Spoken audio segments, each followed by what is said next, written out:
बिस्मिल्लाहिर्रहमानिर्रहीम अस्सलाम वालेकुम। Welcome back to my YouTube channel and welcome back to another video. तो कैसे हैं आप सब? उम्मीद करती हैं आप सब ठीक होंगे, खैरियत से होंगे और बहुत खुश होंगे।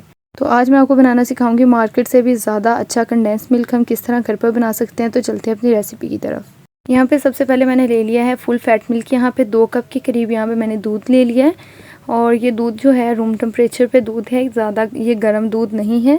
आप चाहें तो फ्रिज का रखा हुआ ठंडा दूध भी इस्तेमाल कर सकते हैं, लेकिन गर्म दूध आप इस्तेमाल ना करिएगा। यहाँ पे मैं इसके अंदर ऐड कर रही हूँ मिल्क पाउडर। तकरीबन ये 4 टेबलस्पून के करीब ये दूध था मिल्क पाउडर, वो मैंने इसके अंदर ऐड कर दिया है खुश्क दूध। और यहाँ पे मैंने इसके अंदर 1 टेबलस्पून इसके अंदर मैंने ऐड किया है कॉर्नफ्लोर। और यहाँ पे जो शुगर मैंने ऐड की है वो है तकरीबन 1.5 कप के करीब मैंने शुगर ऐड किया है। आप चाहें तो यहाँ इसकी जगह शुगर पाउडर भी इस्तेमाल कर सकते हैं, घर में चीनी को पीस के भी इस्तेमाल कर सकते हैं, नहीं तो इसी तरह से नॉर्मल चीनी आप इस्तेमाल कर सकते हैं। अब इसको अच्छे तरीके से हमने मिक्स करना है यहाँ पे हैंड विस्कर की मदद से। अगर यहाँ तक कि इसको इतना मिक्स करना है कि इसके अंदर कोई लम्स गुठलियाँ वगैरह जो दूध की हैं या इसकी कॉर्नफ्लोर की हैं वो बाकी ना रहें। इसको अच्छे तरीके से हमने मिक्स करना है। और यहीं पर आपको इसीलिए मैं कह रही थी कि आपने दूध जो है वो आपने ठंडा इस्तेमाल करना है या रूम टेम्परेचर, गर्म आपने इस्तेमाल नहीं करना। अगर आप गर्म दूध इस्तेमाल करेंगे तो इसके अंदर वो है कॉर्नफ्लोर, तो ये बहुत जल्दी गुठलियाँ बन जाएंगी इसकी। यहाँ पे अब इसको हमने रख लेना है चूल्हे के ऊपर। यहाँ पे मैंने फ्लेम को कर लिया है लो। आपने लो फ्लेम पे इसको कुक करना है, आपने मीडियम भी नहीं करनी, बिल्कुल लो फ्लेम पे आपने इसको पकाना है। बिकॉज इसके अंदर कॉर्नफ्लोर है, मिल्क पाउडर है, वो बहुत जल्दी से ये है कि जलना ये लगना शुरू हो जाता है पैंदे के साथ, इसलिए आपने इसको फ्लेम को लो रखना है। यहाँ पे ये अच्छे तरीके से यहाँ पे देखें दूध को तकरीबन पकते हुए 5-7 मिनट हो गए हैं। इसको अच्छे तरीके से जब ये इस तरह इसके ऊपर बबल्स आने शुरू हो जाएं तो इसके अंदर हमने ऐड कर देना है मीठा सोडा, खाने वाला सोडा जो हम इस्तेमाल करते हैं, जो चने वगैरह हम बॉयल करने से पहले लगाते हैं वो मीठा सोडा आपने लगाना है। बेकिंग सोडा आपने इसके अंदर नहीं ऐड करना।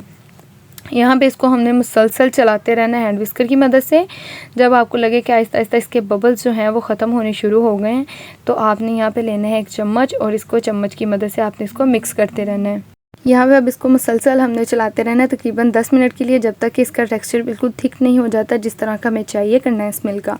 यहाँ पे तकरीबन इसको पकते हुए ये देख सकते हैं आप 5 से 7 मिनट हो गए। आप मुसलसल इसको चलाते रहना है और मीडियम फ्लेम लो फ्लेम पे आपने इसको पकाते रहना है ताकि ये बर्तन के साथ ना लगने पाए। और साइड से भी आपने इसको अच्छे तरीके से जो कंडेंस मिल्क है उसको रिमूव करते रहना है ताकि बर्तन भी नीट रहे। यहाँ पे देखें जी अच्छे तरीके से कंडेंस मिल्क जो है वो हमारा रेडी हो गया है।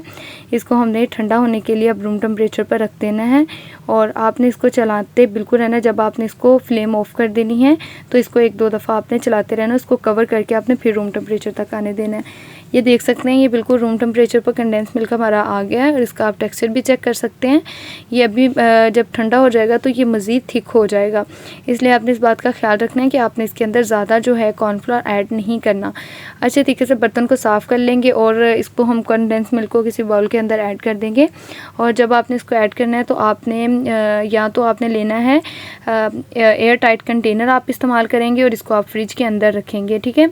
और यहाँ पे मैंने इसके ऊपर क्लिंग रैप लगा दिया था बिकॉज मैंने जल्दी इसको यूज़ कर लेना था, इसलिए मुझे ज़्यादा ज़रूरत नहीं थी इसको ऐड करके रखने की इसके अंदर किसी बर्तन में या उसमें एयर टाइट कंटेनर में। इसलिए आप अगर चाहें तो इस तरह भी ऐड करके रख सकते हैं जिस तरह मैंने क्लिंग रैप लगाया इसके ऊपर।